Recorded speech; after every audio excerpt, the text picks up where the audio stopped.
امام اہل سنت فرماتے ہیں کہ انہیں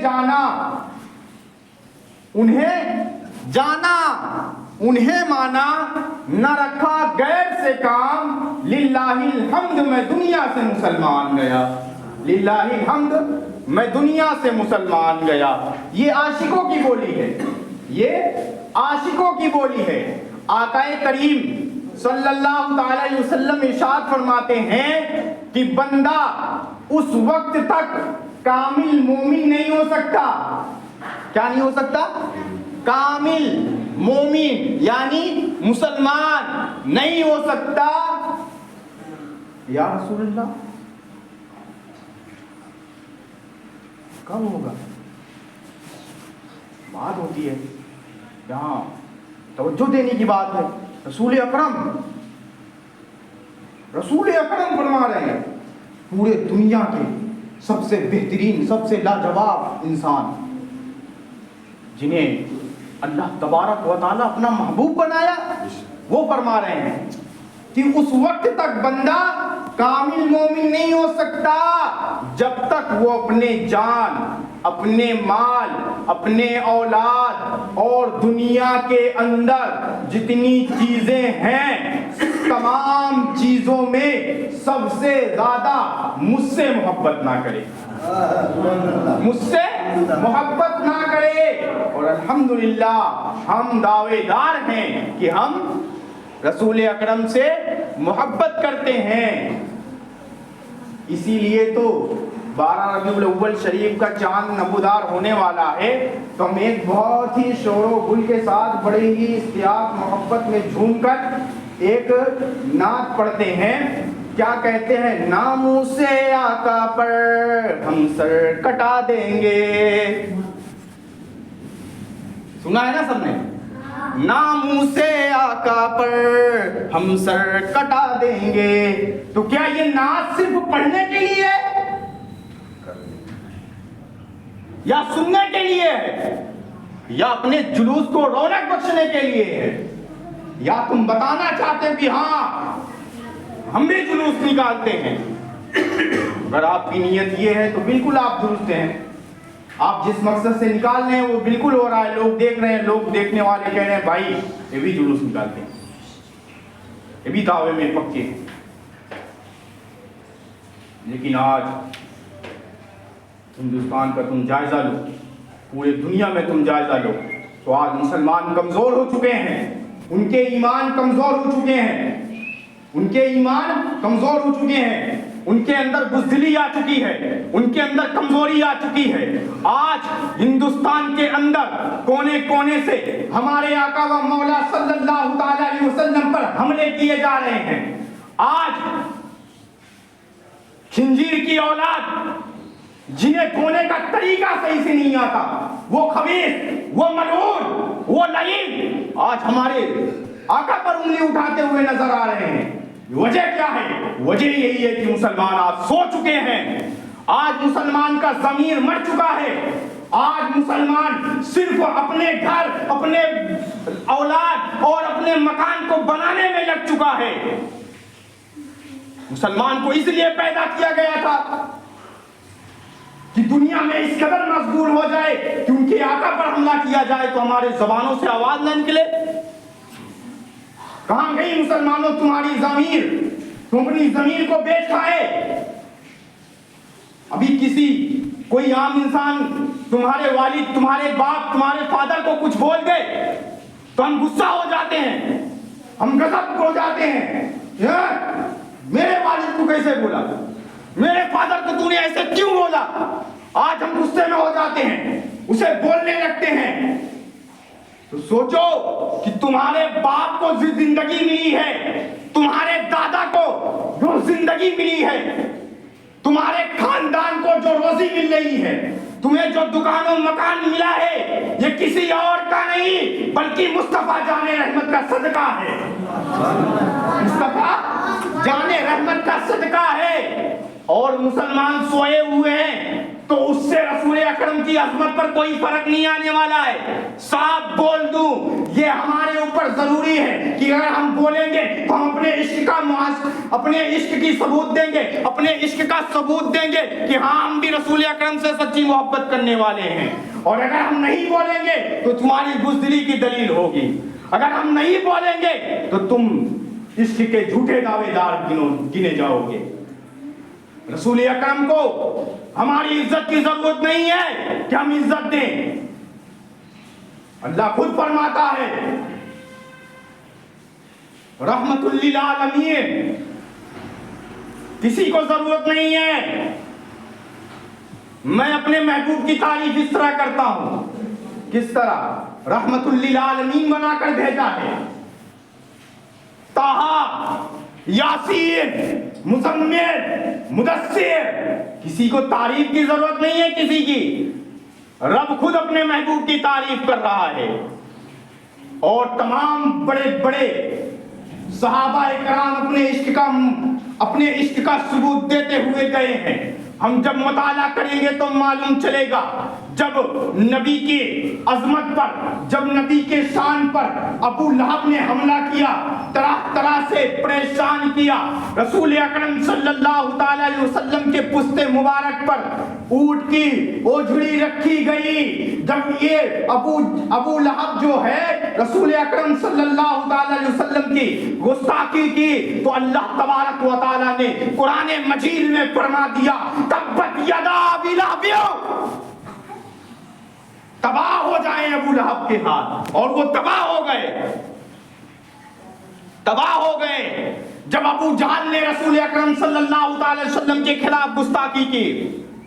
جانتے ہو ابو جہل اس کو موت کیسے آئی؟ رب کی حکمت دیکھو, رب کا عدل دیکھو, رب کا انصاف دیکھو کہ اللہ تبارک و تعالیٰ نے ابو جہل کو کس طرح موت دی. کس بنا پر؟ کہ وہ رسول اکرم صلی اللہ تعالی علیہ وسلم کی گستاخی کیا کرتا تھا. دو چھوٹے چھوٹے بچے جنگ بدر حضرت عبد الرحمن بن عوف رضی اللہ تعالیٰ عنہ سے پوچھتے ہیں چچا جان ابو جہل کون ہے؟ ابو جہل کون ہے؟ ابھی عمر کیا ہے؟ 11-12 سال کے بچے ہیں. آج ہمارے اتنے عمر کے بچے یہی نہیں جانتے کہ نماز کیسے پڑھا جاتا ہے. آج ہمارے بچے یہی نہیں جانتے کہ قرآن کی کس طرح تعظیم کی جاتی ہے. آج مسجد میں بیٹھنے کا طریقہ ہمارے بچوں کو نہیں آتا. 12-13 سال کی عمر ہے. قربان جاؤ مسلمانوں ان ننھے نوجوانوں پر, قربان جاؤ مسلمانوں. پوچھتے ہیں چچا ابو جہل کون ہے؟ عبد الرحمن بن عوف پوچھتے ہیں بیٹا اس سے کیا کام ہے؟ جواب سنے قسم خدا کی دل مچل جائے گا. وہ چھوٹے بچے جواب دیتے ہیں چچا ابو جہل, میں سنا ہوں میری ماں بتاتی ہے کہ ابو جہل رسول اکرم صلی اللہ تعالی علیہ وسلم سے دشمنی رکھتا ہے, ان کے شان میں گستاخیاں کیا کرتا ہے. اس لیے ہم چاہتے ہیں کہ اسے ہم دونوں مل کر جنت میں رسید کریں. اللہ اکبر. ابھی دیکھتے عبد الرحمن بن عوف بتاتے ہیں کہ وہ بھولا شخص گھوڑے پر آ رہا ہے نا, وہی ابو جہل ہے. دونوں ننھے بچے اللہ کھنجر لیتے ہیں اور ابو جہل کی طرف بڑھتے ہیں اور ابو جہل کو وہیں پر گھوڑے سے نیچے گرا کر وہیں پر اس کا قتل کر دیتے ہیں, وہیں پر اس کو جہنم میں رسید کر دیتے ہیں. تاریخ گواہ ہے کہ اگر محبت ہو تو ان ننھے بچوں کی طرح ہو کہ اگر کوئی رسول اکرم پر انگلی اٹھائے تو اس کی گردن مار دیا جاتا ہے. کیا سمجھتے ہو کہ ہر زمانے میں گستاخیاں ہوئی ہے, لیکن گستاخوں کو اس کی سزا ملی ہے. اتبا کا نام سنا ہوگا, یہ ابو جہل کا بڑا لڑکا تھا. اتبا نے جب رسول اکرم صلی اللہ تعالی علیہ وسلم کی گستاخی کی, اتبا نے کی, تو اللہ کے رسول صلی اللہ تعالی وسلم دعا فرماتے ہیں اللہ تو انہیں جنگلی کتوں سے اسے پھڑوا دے. یہ دعا تھا. تو ایک مرتبہ ابو جہل اور اتبا ملک شام گئے تھے. آنے کے وقت اندھیرا ہو گیا، ایک قبیلہ ساتھ میں تھا، ابو جہل اور عتبہ۔ اب یقین دیکھیں، تھے کافر، انہیں شیطانوں کے لسٹ میں رکھا جاتا ہے۔ اب یقین دیکھیں اور پھر ہمارا یقین دیکھیں، اب یقین دیکھیں اور پھر ہمارا یقین دیکھیں۔ ان کو پتا تھا کہ رسول اکرم صلی اللہ علیہ وسلم نے دعا کی ہے، یہ بات ہو کر رہے گی، کتا اسے پھاڑے گا۔ انہیں یقین تھا، ایمان بھلے نہیں تھا لیکن رسول اکرم پر یقین تھا کہ اگر رسول نے کہا ہے تو یہ معاملہ ہو کر رہے گا۔ تو سارے قبیلے کو ارد گرد لٹاتا ہے اور تمام سامان کو ایک جگہ اکٹھا کر کے ایک ٹیلا بنا دیتا ہے اور عتبہ کو اس کے اوپر لٹا دیتا ہے اور خود ابو جہل پہرے میں لگ جاتا ہے کہ ایسا کہیں نہ ہو کہ یہیں پر وہ درندہ کتا آ کر اسے پھاڑ نہ ڈالے، جس کی تصدیق رسول اکرم کر چکے ہیں۔ یقین دیکھیں، آج ہم تو کہتے ہیں کہ ہم ایمان والے ہیں لیکن ہمارا یقین نہیں ہے۔ اللہ کے رسول فرماتے ہیں اگر تمہیں کچھ چیز کی ضرورت ہو تو تم اللہ کی بارگاہ میں آؤ۔ اگر تمہارے اوپر مصیبت آئے تو تم نماز پڑھو، اگر تمہارے اوپر مصیبت آئے تو تم روزے رکھو۔ کہاں گئی ہماری ایمان؟ اب دیکھو ابو جہل اور عتبہ کا ایمان دیکھو، ایمان والے تو نہیں تھے لیکن یقین دیکھو کہ اگر رسول نے فرما دیا تو حق ہے۔ اور رسول اکرم صلی اللہ علیہ وسلم کی ایک اور حدیث ہے کہ کسی کی بیماری کسی کو لگتی نہیں ہے۔ کون فرما رہا ہے؟ رسول اکرم۔ لیکن آج سب سے زیادہ اگر کہیں مشہور ہے کہ فلاں کی بیماری مجھے لگ گئی تو یہ قوم مسلم میں ہے۔ کہاں گیا ہمارا یقین؟ کہاں گیا ہماری زمین؟ مر چکی ہے کہ نہیں؟ عتبہ لٹا دیتا ہے، ابو جہل پہرا دیتے دیتے سو جاتا ہے تو جھاڑیوں سے ایک درندہ کتا نکلتا ہے اور وہیں پر عتبہ کو چیر کے رکھ دیتا ہے۔ راوی بیان کرتے ہیں کہ وہ کتا جو تھا، درندہ کتا، نہ اس کے خون کو پیتا ہے نہ اس میں سے ایک لقمہ گوشت کھاتا ہے بلکہ پھاڑ کے وہیں پر وہ چلا جاتا ہے۔ جانور بھی جانتے ہیں کہ جو نبی کے شان میں گستاخی کرے اس کو کھانا بھی مناسب نہیں ہے، بہتر نہیں ہے۔ کتا پھاڑ ڈالا، ہر دور میں گستاخی ہوئی ہے۔ اشرف علی تھانوی نے گستاخی کی تھی مال اللہ رب العالمین کہ رسول اکرم کو علم غیب نہیں ہے، دیوار کے پیچھے کا علم نہیں ہے۔ پھر رسول اکرم کے علم کا جو مثال دی ہے کہ پاگل اور جانوروں کو بھی اس طرح علم ہے، اشرف علی تھانوی نے کی۔ تو اسے موت کہاں آئی معلوم ہے؟ اشرف علی تھانوی دیوبندیوں کا عالم ہے، جماعتی کا عالم ہے بڑا، اسے موت کہاں آئی معلوم ہے؟ اسے موت بیت الخلا میں آئی۔ اللہ کس طرح ذلیل فرماتا ہے، جو اس کے محبوب پر انگلیاں اٹھاتے ہیں اللہ انہیں کس طرح ذلیل فرماتا ہے۔ تم دور مت جاؤ، آج سے چند سال پہلے جاؤ، ایک لکھنؤ کے اندر ایک مردود ایک کتا نکلا تھا جس نے رسول اکرم صلی اللہ تعالی علیہ وسلم کے بارگاہ میں گستاخی کیا تھا اور شیعہ تھا، شیعہ سے غیر مذہب ہوا۔ آج اس کی حالت کیا ہے؟ انہیں معلوم کیا؟ کسی نے معلوم کیا؟ آج وہ در در کی ٹھوکریں کھا رہا ہے، پھر کے گلی گلی تباہ، ٹھوکریں سب کی کھائے کیوں؟ عقلوں کو جو دے خدا تیری گلی سے جائے کیوں؟ اعلیٰ حضرت فرماتے ہیں کہ ٹھوکریں وہ کھائے جس کا کوئی نہیں ہے۔ یا رسول اللہ آپ تو ہمارے ہیں، آپ کے در کے ہوتے ہوئے ہم کسی در پہ کیوں جائیں؟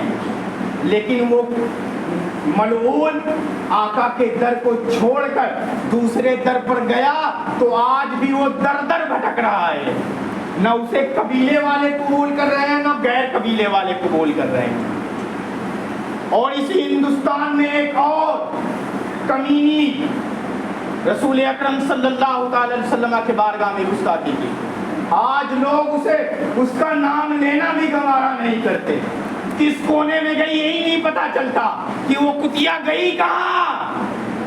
الغرض میں بتانا چاہتا ہوں کہ آج جو مہاراشٹر کے اندر سادھو لعین خبیث جو ہے ہمارے آقا و مولا صلی اللہ علیہ وسلم کے شان میں گستاخی کیا ہے، تو ہر مسلمان کے اوپر فریضہ ہے کہ اس کے اوپر آواز اٹھائی جائے اور حکومت سے یہ مطالبہ کیا جائے کہ اسے قید کیا جائے اور اس پر کارروائی کی جائے اور اسے سزا دلوایا جائے، یہ ہر مسلمان کے فریضہ ہے۔ امام شافعی فرماتے ہیں کہ اگر کوئی مسلمان ہو اس کے سامنے اگر کوئی ان کے نبی یعنی رسول اکرم صلی اللہ علیہ وسلم کے بارگاہ میں گستاخی کر دے، امام شافعی فرماتے ہیں کہ اس مسلمان کے اوپر فرض ہے کہ اسے قتل کرے، اور اگر قتل کرنے پر قادر نہیں ہے تو کم سے کم زبان سے تو بولے، اور اگر زبان سے بھی نہیں بولتا تو سمجھ لینا کہ اس کے دل میں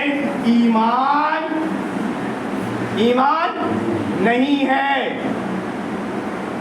اب اپنے دل میں جھانک کے دیکھیں، ہمیں تکلیف ہوئی، اللہ کے رسول صلی اللہ علیہ وسلم پر حملہ کیا جا رہا ہے، ہمیں احساس ہوا ہم جس طرح کر رہتے تھے آج بھی اسی طرح رہتے ہیں۔ کسی کو توفیق ہوئی کہ کم سے کم ہمارے اندر پاور نہیں ہے تو کم سے کم دل میں اسے برا جانے، جس طرح ہو سکے ہم آواز اٹھائیں، اور یہ فکر نہ کریں کہ ہم سزا دلوائیں گے تبھی سزا ملے گی۔ ہاں، مسلمان کے اوپر ضروری ہے کہ وہ گستاخ نبی کو سزا دلوائیں، اس بنا پر نہیں کہ رسول اکرم صلی اللہ علیہ وسلم کی شان گھٹ رہی ہے، معاذ اللہ رب العالمین، ایسا نہیں ہے، بلکہ مسلمانوں پر اس لیے ضروری ہے کہ وہ اپنے ایمان کا تقاضا کرے، اپنے ایمان کو ظاہر کرے، اپنے محبت کو ظاہر کرے کہ ہاں یہ رسول اکرم صلی اللہ علیہ وسلم کا سچا مہم ہے، اس لیے ضروری ہے۔ باقی تو میں آپ کو کئی لوگوں کا داستان بتاتے آیا کہ رسول اکرم صلی اللہ علیہ وسلم کے شان میں گستاخی کرتے آ رہے ہیں، اور اللہ تبارک و تعالیٰ انہیں کس طرح ذلیل و خوار کرتا آ رہا ہے۔ تو کسی کی ضرورت نہیں ہے اللہ کے رسول کو، بلکہ ہمیں ضرورت ہے اللہ کے رسول کی۔